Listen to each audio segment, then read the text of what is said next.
వెనకొచ్చి తమ్ముడు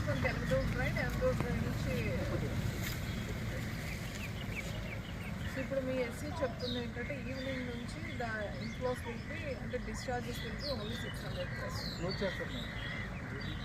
బట్ ఇంకా అప్ రీచ్లో ఏమి రైన్స్ కొన్ని ఎన్యూమరేషన్ అది చేసుకోవాలి. ఈ పాయింట్లో ఒక 20 cents land private land Erode అయిపోయింది, సబ్మర్జ్ అయిపోయింది.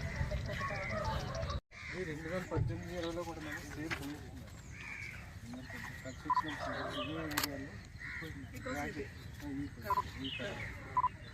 ఇప్పుడు మనకి నర్సాపూర్లో ఆ ఇన్సిడెంట్ జరగడానికి కూడా కరెక్ట్.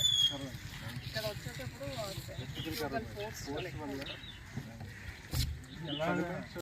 మాధవరం ఈ మొత్తం ఇదంతా కూడా ఎక్స్టెండ్ చేశాను కాలం చేసినప్పుడు మాకు కొంతవరకు బాగా చేసుకొచ్చాను.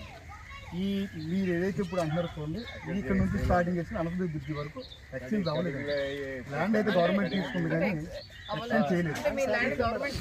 తీసుకుంది గవర్నమెంట్ కానీ ఎక్స్చేంజ్ చేయలేదు. తుమ్మలగండి నుంచి స్టార్టింగ్ చేస్తుందండి, అనంతపురం బ్రిడ్జి కొద్ది దగ్గరలో బ్రిడ్జి దాకా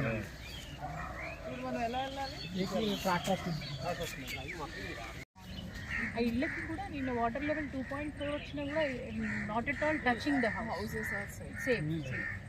అందువల్ల వాళ్ళు ఎవరు ఇక్కడ ఉండడానికి సిద్ధంగా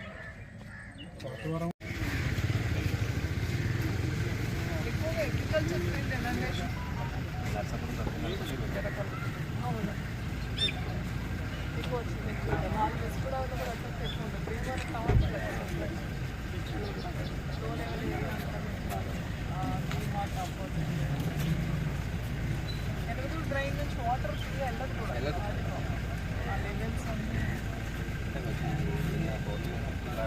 అన్నీ చెప్తారు. అంటే మనం నేచర్ని కంట్రోల్ చేయాలి. హై టైడ్ ఉన్నంత వరకు water use to count high tide ఎంత వరకు ఉంది, హై టైడ్ స్టార్ట్ అయింది 6 hours ఎంత వాటర్ లాగింది అంటే హై టైడ్ వాల్యూ లో టైడ్ వాల్యూ అప్పుడు తెలిసేది. వీళ్ళు ఇంచెస్తో చెప్పేస్తారు అంటే ఒక చిన్న పొలం చెప్పేస్తారు. ఇంత త్వరగా రిసీడ్ అయినట్టు కూడా అంటే పైన రైన్స్ వల్ల ఒకేసారి వాటర్ చేశారు.